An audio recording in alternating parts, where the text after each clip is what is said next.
So, welcome to the Golden Age podcast.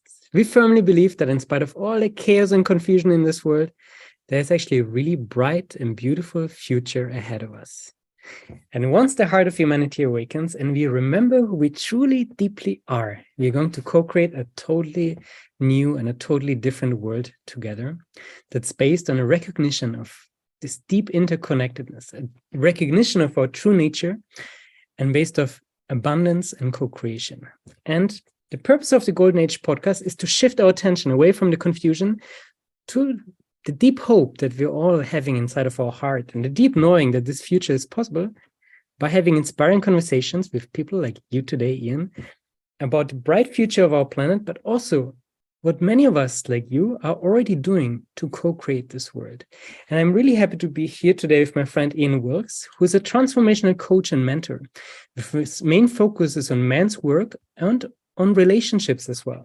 But he's also an experienced yoga and meditation teacher and the founder of an NGO called Anahatama that's providing clean water to tribal villages in India, which is also supporting a local orphanage there. But today we're mainly going to speak about your work as a transformational coach with the focus on men's work. So welcome, Ian. Thank you so much for having me, Stefan. It's beautiful to be here with you, brother.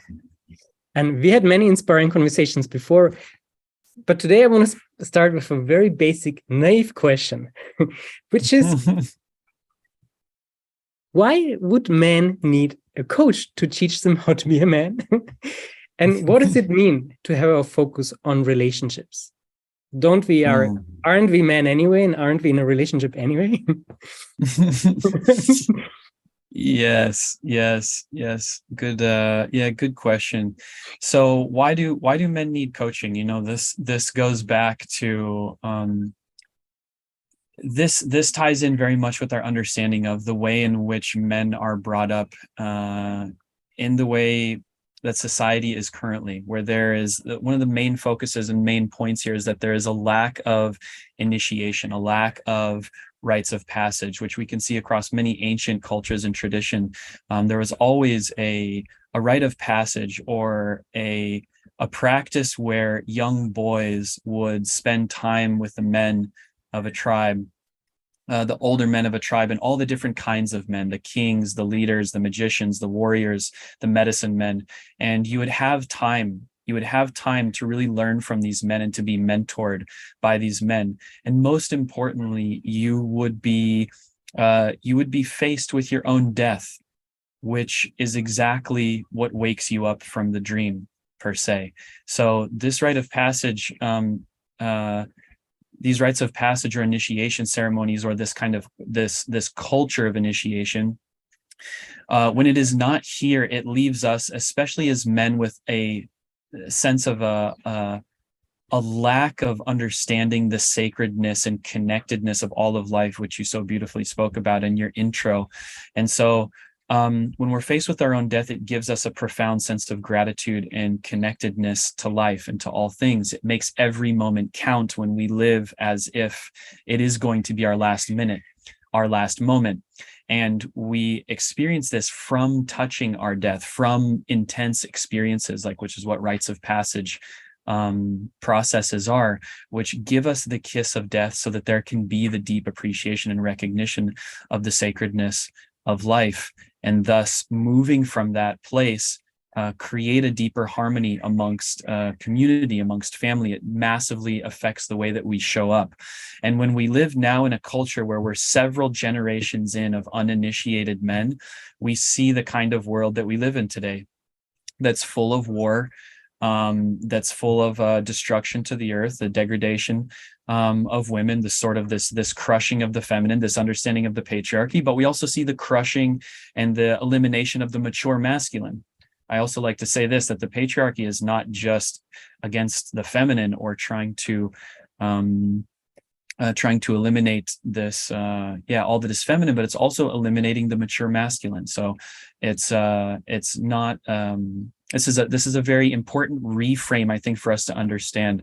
And so when we speak about why do men need a coach, is because we need to start bringing each other through our darkness together. We need to start this rites of passage journey over and start to create a culture where men are helping other men. So not only as a men's coach, but working with men one-to-one, but also I create containers of brotherhood, both in person and online, to help bring men through this process of both personal and spiritual transformation. So it's kind of like, so there is kind of like a rite of passage journey in a place where men are gathering together instead of self-isolating. And we see that so clearly. You know, if we would say statistically, why do we need a men's coach? Why do we need support for men? Let's say it more like that. Is you know, in the United States alone, 70% of the suicides are especially white male bodies, you know. So then we're looking at that, and this is something that we don't really hear about. You know, maybe for people listening, that's the first time you've ever heard that statistic. It's not talked about on the news. It's not talked about anywhere, you know. And so this is something that that needs to come to the forefront of our attention, that our brothers are suffering, you know. And we can say like men are a lot of people say, and also especially in the feminist movement and so on, which this statement is semi-accurate but I like to add something onto it, is that men are the problem on this planet. Yeah. And so, yes, for sure, there's a wide, so much that we're responsible for, but men are also the solution. Men are also the solution, you know, and we can't forget about things like plumbing and centralized heating and farming, and so many things that have that cultivate comfort and abundance for us are at the hands of men, but also so much destruction is at the hands of men. And therefore, if we just reframe and heal the masculine and get us connected to the heart, and really to love, to the essence of who we are, beyond these deep wounds of inadequacy that the collective masculine is healing, we can start to see exactly what you're saying, a better future here on earth, where we're really living in harmony with each other and really living in this way of love, peace, connectedness, and togetherness. And while on one hand, it's like men who are, creating these problems for the world often, it's actually the absence of masculinity, right? It's not that there is real masculinity that is creating the problems, it's the absence of it.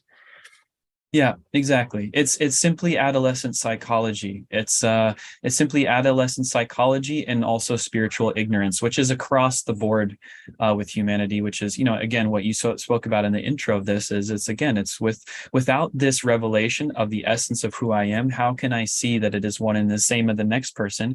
And as so long as I perceive myself as being different, it's me and mine, and thus a culture that is rooted around personal gain, which is like we can see our collective paradigm of how we trade goods, and how we work is this capitalist system, which is based on me and mine and how can I get ahead. It's not based on real trade, but based on competition, and this always has us in a way at each other's throats constantly, and this is our overarching paradigm, so in the awakened future that we're all co-creating, what do you perceive different? Like, what's the paradigm in an awakened society? Yeah, exactly. And it's actually, for me, it's something for me, so there's an like a basis of an understanding that I have, right? But then actually what will actually happen from that, I don't want to say exactly what it'll look like. I could paint pictures of it, what that might look like, but I don't know what consciousness will do once it's fully unified with itself. What will happen? Will we all just be sitting around in samadhi perfectly, or how are we moving through life, in that way? Ultimately, like the sort of, this kind of idealistic culture that we speak of, or way of being on earth, is a way in which we're all present, present on many different levels, but especially present to the essence of who we are, recognizing that consciousness in me is the consciousness in you and in all things, and not just understand it. And I think in this the spiritual movement, we speak like what I just said there is, now it sounds to many of us may sound very corny and very like, oh yeah, consciousness of me, consciousness of you, we're all one, and so on. It's like, yeah. So yes, there's a lot of talk about this, but and it's so true at the same time. Yeah, it is. Yeah, it is true. And so the understanding is, what would it mean for us to be directly experiencing that truth all the Yeah. time? And then from that place, how do we live? Like from presence, how do we move? How do we interact with each other? How do we speak with one another? How do we interact in that way? Certainly we're not certainly when we're all on this wavelength, we're not there's no longer a need for killing. There's no longer a need for violence in the way that we see it. There can be a need for challenging, so long as there are parts of consciousness that are still not awake, and that depends on the process. But of course, there's still, like here on Earth, there's a karma of some kind happening, which keeps us in a space of constantly being challenged with needing to again and again surrender to life and surrender to what's happening, and realize that ultimately we are the creators of our reality, and simultaneously we are here, and there are things that need to be confronted and dealt with in such a way. And so it's an understanding of when we rest and start to become aware of that understanding of truly being unified as one. That's what I say, like I just have an understanding of the basis, but then what actually happens from that is, like, I can't predict consciousness. How would it look? I can say, like, oh, we'd be living sustainably and we'd have gardens on all of our roofs, and we wouldn't be producing any waste, and we would just be trading, and we would live as a community, right? So this is like kind of what I could say, I could see, but then ultimately, like, what would consciousness actually do if it fully recognized itself through all of us? Is, as Unan say, maybe it could be something completely That we can't imagine. more beautiful. I can't even imagine what it would be like. It would just be love being, it would just be love being. And, love being. I love that. And you Yeah. just mentioned community, and I find that this is also, from the perspective as us as men, is often lacking in our lives. Like this brotherhood that you spoke about, and that you also create in your containers, because I've been to some of your workshops, to reconnect with this feeling of brotherhood. I find this so essential. To like, hey, I belong into a bigger container, and that this bigger container is also dedicated to something bigger, towards God, ultimately. I find reintroducing this into our lives so essential. And maybe you can speak a little bit about how you perceive this in your workshops as well, this reconnecting with the sense of brotherhood. Yeah, exactly. It wasn't, when I went to my first men's gathering, I experienced there, the first time I went to a men's gathering, I'd only been in spiritual communities where it was, just everyone, co-ed, all genders, whatever you want to call it. There was no specific men's groups or women's groups or anything like that. And honestly, I had a long period of my time where I didn't really believe in that. I didn't really see the value in it for myself, of connecting with another man. But this is also part of my paradigm of having grown up without a father. So I'm one of these men that grew up with a single mother, and had never reconciled the pain that I felt around never having a father, which was a big part of my journey. But anyways, when I entered a first container of that was purely for men and just witnessing the healing of men, it's not something I can even explain, but there's what I would call as a masculine alchemy. There's a capacity for men to hit certain parts of the heart through relating with one another, through having a common experience, a common thread of experience that allows men especially to feel safe, and to feel this sense of community, and also has a special power to really dissolve shame, to dissolve so much shame around the core masculine wound of inadequacy, around of not feeling good enough, this deep, deep performance wound that all of us, I'm not going to blanket all men, but it's of the collective masculine. I'd say this is the core wound, is of inadequacy, of not feeling good enough in one way or another, whether that be in purpose, in money, in work, in sex, and relationship. And it's especially touched in relationship, which is, this is the next part of what I work on, and what I work with and what I love to work with. But there's in men's work, there's this, it's in containers of mature brotherhood, there's a masculine alchemy that allows for a certain type of healing to happen that I didn't see in any type of other setting. And this so this understanding of sacred brotherhood is really important, and I'd say is a necessary ingredient for the awakening of this planet, this ideal direction that you're speaking to, that we're going to, of where we're really all unified. There's a need for men to come together first and to heal together, because there's a kind of healing that happens there that somehow cannot happen in any other kind of container. It's not something I can explain. It's just a felt sense. It's something I experienced for myself, when working through my father wound, of being held by men. And what I realized is that it's like, we're not going to get our fathers back. It's not going to happen. But what we can do is what I started to understand is I understood that the brotherhood is my father, and that actually I am my own father. That's ultimately what it points to. But the brotherhood can become your father for a moment, to help reflect back to you of like what a strong and sovereign man you actually are. This is what I received, when I first started going to men's retreats and really diving into this work before I started offering it, as I experienced it first. So it's incredibly powerful for this, and offers a level of healing that's very unique in this way. So I'd say it's a necessary component for the survival and well-being of us on earth is men's groups. Sacred brotherhood is necessary. It's necessary. Also, it's like water. The feeling safe to acknowledge the underlying pain that we carry. I think this is a really fundamental aspect. And and to recognize there's a lot of deep pain inside of me, and to be comfortable to actually share this with brothers, and to trust that, hey, my friends, my brothers are here to support me. I don't need to protect this pain from them. I'm welcome to share it.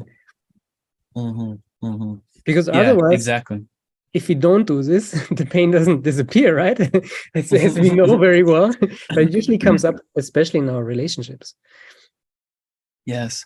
Yeah, very much. And you hit a key point there, like around brotherhood, which is safety, and especially, the container and the facilitation, the leadership needs to be correct in that space also, in order for that to happen. But that's ultimately what's happening in a space where men are coming together, that there's a sense of safety. There's a sense of coherence on the level of the masculine nervous system, in a way that allows for this safety to happen, that allows for pockets of the heart that have been holding things for so long, not only for this life, but also for generations of the men before us that are also uninitiated, that never had this opportunity to gather with men.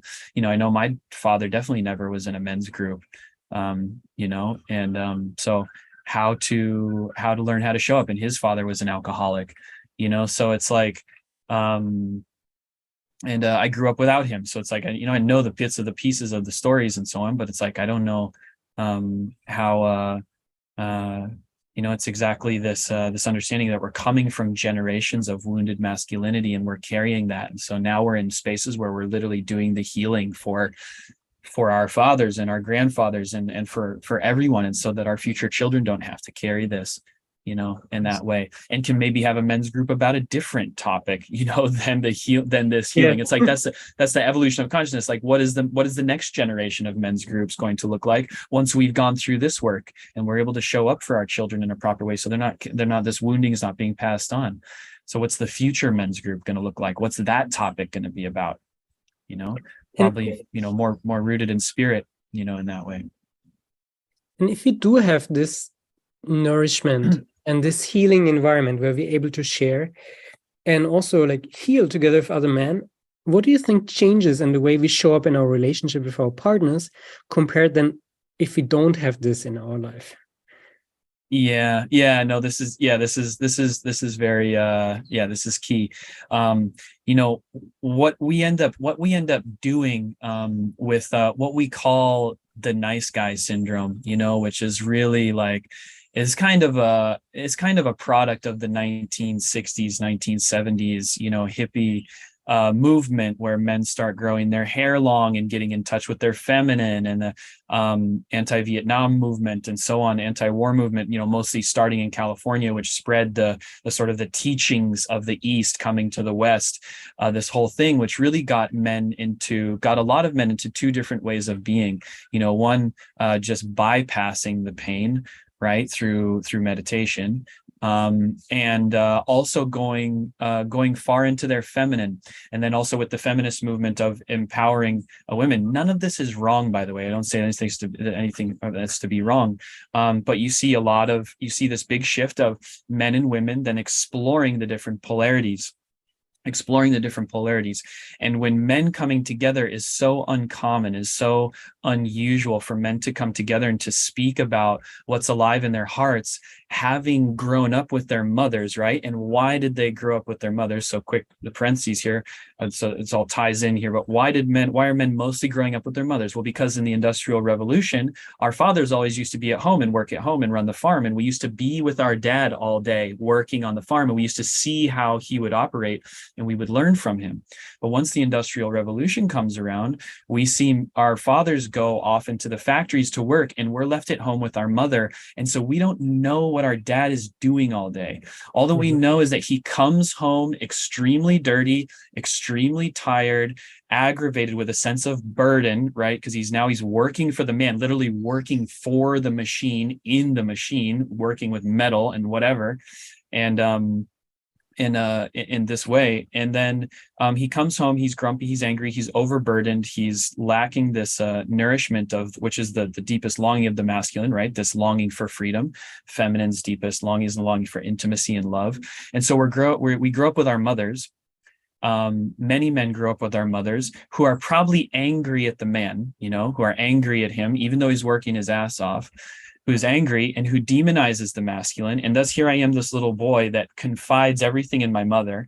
And then in the United States, for example, 80% of school teachers are women, right? So we even have our little boys are going to school and learning from women and abiding in them in all of our problems. So we no longer go to men ever to speak about our issues, and we kind of use women as our therapists. So we use women as a way to hold our feminine, like our emotional bodies, when our feminine partners are longing for us to hold their emotional bodies. And when we can't hold our emotional bodies, and we kind of are constantly in process with ourselves and unable to center and have the sort of teachings of what it means to embody and lean into our masculine gifts, like direction, assertiveness, leadership, presence, and so on, and we don't have any good examples of that, we're constantly dumping our emotional bodies onto our feminine partners, already large emotional bodies, and then our feminine partners then can't trust us. They can't trust us, because how are they going to trust us to hold their feminine if we can't even hold our own internal feminine, because we haven't cultivated our masculine enough to be able to hold ourselves, to hold ourselves steady in posture and just like, allow our emotions to be present, but be able to hold them and hers at the same time. So without this capacity in us going to our feminine partners to be our therapists instead of going to our brothers, it blows out the feminine nervous system. They can't handle it. And maybe our feminine partners are very loving and they are able to hold the space for men, but then they're in their masculine all the time, which isn't the natural composition for them. So when they're always holding space and unable to free flow and just be the river of love that is what they naturally want to be and to surrender to their man, they can't. They're always holding this posture, which is tiring for them. But for men, this is not a tiring posture. This is our masculine core. When we start to talk about, what is our core, which we all have. It's not about men and women, but it's about the masculine in all of us and the feminine in all of us. What is more alive for us? What can we resonate with more? What feels more natural for us as a man or a woman? Doesn't matter. But like when we're in a relationship like this, and we have men who don't have spaces of masculine alchemy to hold their pain, we're bringing it to our feminine partners, and it's blowing them out, and it's creating a profound amount of disharmony in the household, in this way. So this is one aspect, that I see. So they're like not making our partners our therapists, right? To summarize it. Yes. Yeah. And I think especially when we are on some kind of spiritual path or a path of awakening, what's often also happening is that we're not opening our own pain, but we're basically healing for all the generations before us. And then, especially when we're in a relationship and our partner is very close to us, we tend to naturally just like put all of this onto her if we don't have such a nourishing environment of like a brotherhood around us. So I think it's also important that we recognize that this initial impulse of healing is actually something really, really beautiful. So, but it's just like the lack of having a proper structure that we often put it onto our partners. And it's better if we actually have an environment that's nourishing, that it's based on a band of brothers also. But the healing impulse is, I think, very, very beautiful and important. Yes, absolutely. It's just about how to there's a, you could say it's not about right or wrong, but there is a way to do it in which we can create deeper intimacy in our relationships, as opposed to re-traumatizing each other. Yes. You know, so it's like, this is what I always say, like when I'm speaking to the brothers, and also in my relationship coaching, is it's like, you know, brothers, like, so that aspect of what you're talking about, like this level of emotionality, bring that to the brotherhood. Like, you know, bring that to the brotherhood first, and then bring it to your partner in a clear and concise way, after having like really gone through the embodied release of whatever it is, the anger, the trauma, or so on, and then come to your partner in a clear way, let her know how you're doing. So it's not about not sharing, you know, and not being vulnerable. It's not about that, but it's just about having a support system where you can really get into the nitty gritty of it outside of your relationship, you know? Yes. Yeah. Beautiful. I also, what I find really important, and that also comes back to my first question of why do we need a coach in our process to become a man? I find it really important to have this humbleness to recognize, hey, I actually don't know how to be a man. And I actually really need a lot of healing. There's a lot of processes inside of me that I need to look at. I'm not a complete being. And to have this recognition and this sincere aspiration to grow. And I think in some parts of, especially in the West, there's still a kind of a stigma around healing and therapy, like a feeling of, oh, someone needs therapy because there's something wrong with them. But I think the opposite is true, that basically we all need therapy and we all need guidance in becoming the truest version of ourselves. And maybe share a little bit with us, how do you perceive the effects of this kind of work? Like what changes in our sense of being a man, but especially also in our relationships once we turn towards healing, once we turn towards working with a coach, being in a man's group? Like what changes in how we show up in the world and in our relationship? Yeah, no, it's a really good question.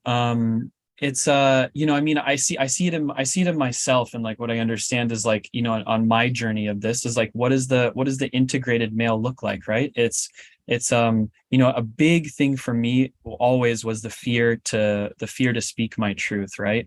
Which is ultimately a fear of conflict. You know, it's like, my truth is going to create conflict, so I'd rather avoid it at all costs, in order to create harmony and peace, right? Which is a paradigm of the nice guy, we could say, which is wanting to be seen as good, you know, from feeling like being bad as a child. It's kind of this sort of, you know, we can call it the nice guy syndrome or the bad boy syndrome, whichever kind of lens you want to look at it at, but it's trying to be good, trying to be seen as good, wanting to be seen as good because of not being seen or celebrated or accepted as you were as a little boy, in that way.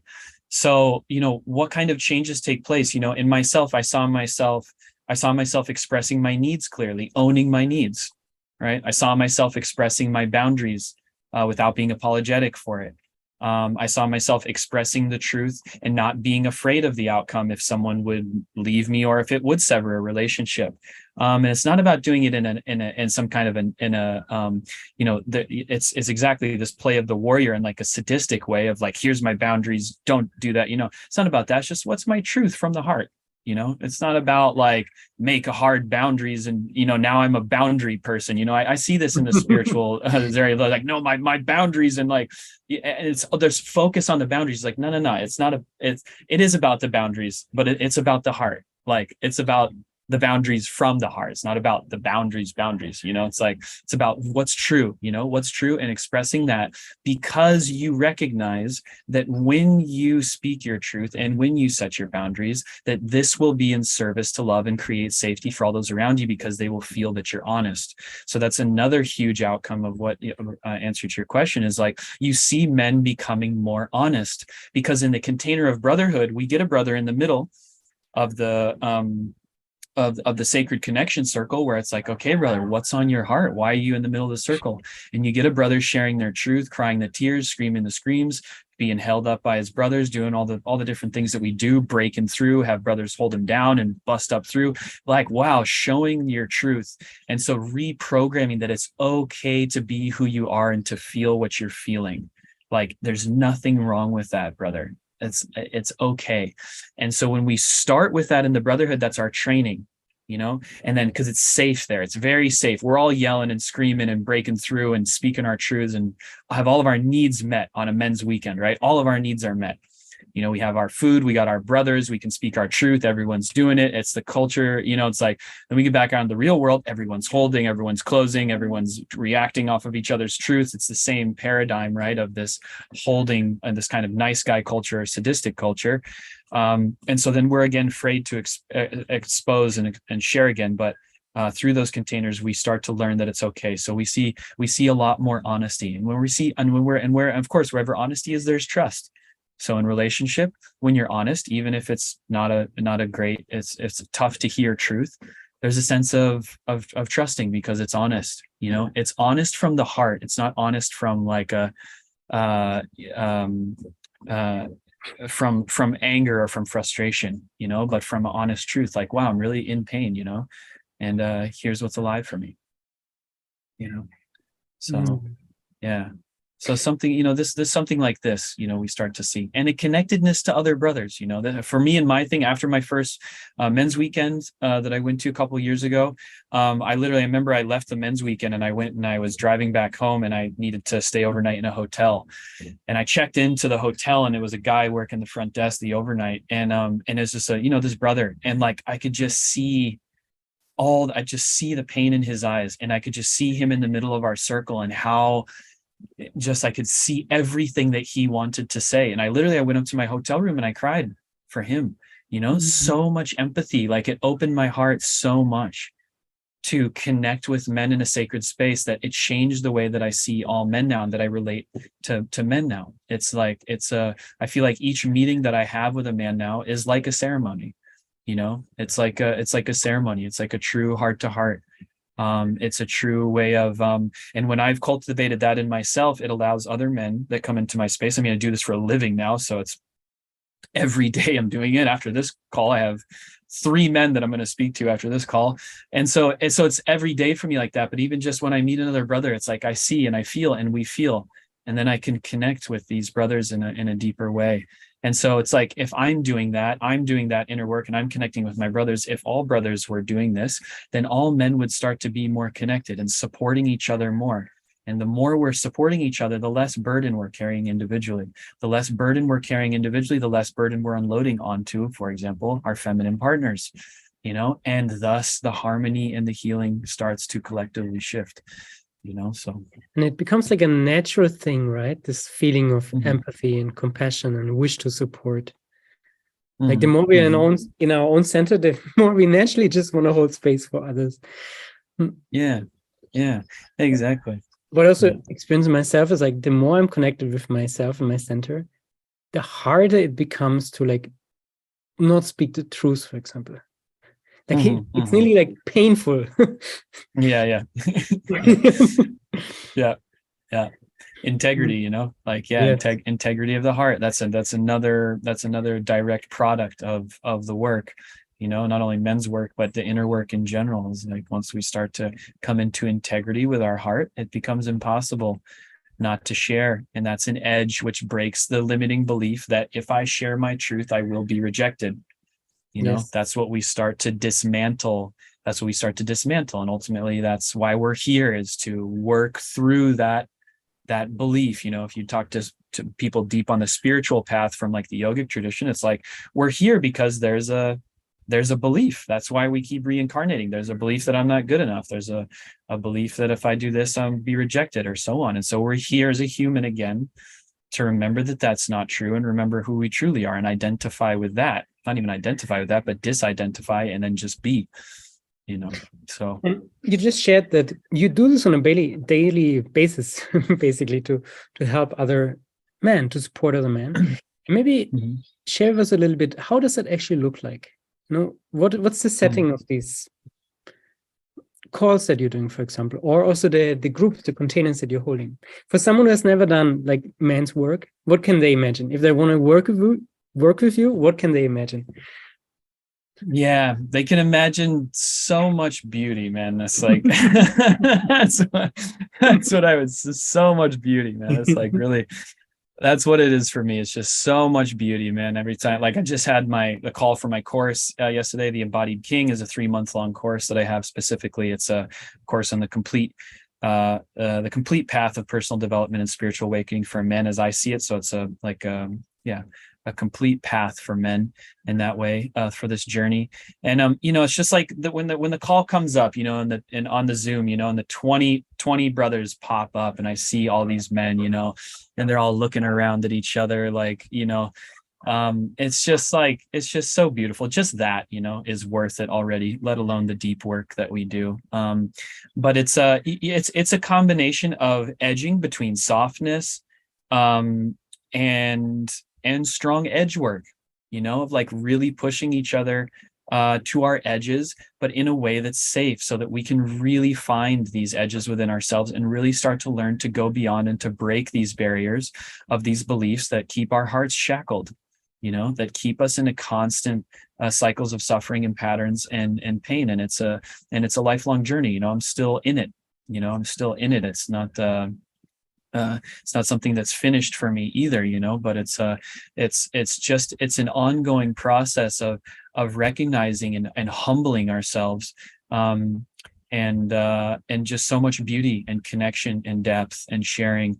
And and so in addition to that, more like my containers more are very much about embodiment practices, and also embodiment and deep healing. And so there's a combination of all different kinds of things. More practically, there's challenging breath work, there's challenging partner practices of really calling up certain kinds of energies to share with each other. There's getting into the middle of the circle, and really sharing your heart and going through a deep healing process. That's where you're held by the brotherhood, asking for what you need in order to be celebrated. Some brothers just like, it's a huge edge for them to just come into the middle and say, can you guys just touch me? Like, can you just place your hands on me? Can like, what do you want, brother? You can ask for anything, like, wow, can you guys just massage me? We'll just put a brother on the ground and just massage him for half an hour, and he's crying, it's like, he never asked for what he needed, because he was too scared. Because when you grow up, when you ask for what you need, it's a no, Yes. And it's a that's not okay, and then here we are in this container where it's like, wow, just to have a loving touch of another brother on the heart will bring tears for some men, and it's just, so we do work like that. We take deep care of each other, it's not like, there's a lot of different styles of men's work. There's some groups where you're just talking, and it's just talking, and it's great. We talk about our problems. This is not my style. There's other men's groups where it's like super hardcore physical challenge, and it's like this really pushing, shaming kind of vibe. I don't at all resonate with that either. Although I do resonate with the physical pillar. In my containers, we fight, we do sacred combat, but in a very special way, with a lot of awareness, as a way to push each other to our limits, which is working on the warrior archetype, which is very important. You can do a whole podcast just on the warrior archetype alone.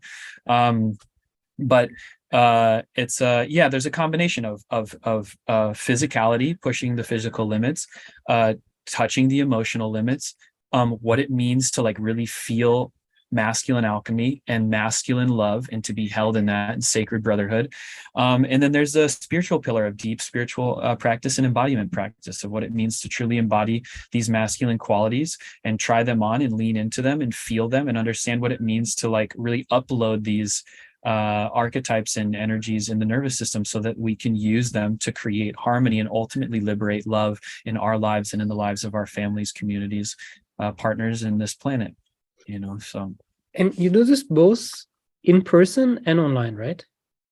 Yes. Yeah. Because I've seen you offering some really very, very interesting looking containers in Central America soon, in Guatemala and Mexico. I'm actually very curious to come myself, to be honest. Love to have you, Stefan. Love to have you, brother. Yeah. Yes. Yeah. So I do containers, all around the world, in person and also online. Yeah. And for someone who would like to know more about your work, how can they find you? So you can find me on Instagram. It's at Ian_Wilkes. And then I also have my website, www.ianwilkes.com. Best way to stay in touch with me there and stay like all the online courses I'm doing. I'm also coaching couples one-to-one, and I'm also going to be launching an online program for couples with my partner, Valentina, soon. And we're also doing in-person retreats for couples for healing and awakening through relationship as well. So again, the complete path of personal development and awakening, but through the lens of relationship and the healing of the masculine and feminine, and how to awaken through that. And heal through that as well. So all of that's on my website. All of my retreats and everything are on there. Best ways to sign up for my newsletter at the bottom of my website. That way you get updated on all the offerings that I have going on around the world and online. Beautiful. And also through my Instagram as well. It's the best way to stay in touch. Yeah. Thank you, brother, for this inspiring conversation and for your dedication to this work and for sharing it with your heart. And I always love to connect with you and have this conversation. So thank you very much. Likewise, Stefan. Such an honor to be on your podcast, brother. Thank you so much for having me.